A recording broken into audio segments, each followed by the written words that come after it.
দেশের প্রয়াত প্রাক্তন রাষ্ট্রপতি ডক্টর এপিজে আব্দুল কালাম আমাদের গর্ব, আমাদের অনুপ্রেরণা। দেশের যুবা শক্তির সামনে ভবিষ্যৎ নির্মাণের দিশা রেখে গেছেন আব্দুল কালাম। তার অনুপ্রেরণাকে কাজে লাগিয়ে এগিয়ে যাওয়ার বার্তা রাখলেন প্রদেশ বিজেপির সভাপতি সাংসদ রাজীব ভট্টাচার্য।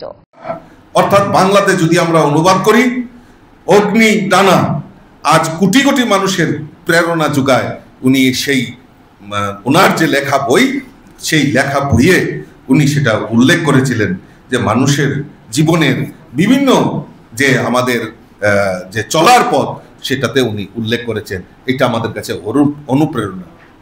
আজকে আমরা উনি রাষ্ট্রপতি হওয়ার পর ওনার বেশিরভাগ সময় আমরা যদি দেখি, স্টুডেন্ট অর্থাৎ আগামী দিন যারা আমাদের এই ভারতবর্ষকে শাসন করবে তাদের সঙ্গে, স্টুডেন্টদের সঙ্গে ইন্টারেক্ট করা। এবং ইন্টারেক্ট মানে কি, একটা রাষ্ট্রপতির প্রোটোকল আপনারা জানেন, কিন্তু উনি প্রোটোকল ভেঙেও এই স্টুডেন্টদের সঙ্গে চর্চা করা, স্টুডেন্টদের সঙ্গে আলোচনা করা এবং নতুন নতুন ইনোভেটিভ আইডিয়ার মাধ্যমে ভারতকে একটা উন্নত জায়গায় পৌঁছে দেওয়ার যে স্রষ্টা আমাদের সেই এপিজে আব্দুল কালাম, আমরা ওনার সেই জীবনের দশায় আমরা দেখতে পারি। দোষ আপনার ফুড হ্যাবিটে নয়, ভেজালে। সেই মায়ের আমল থেকে 5 দশক ধরে গ্যাস, অম্বল ও পেটের সমস্যা একমাত্র সমাধান গ্যাস নল।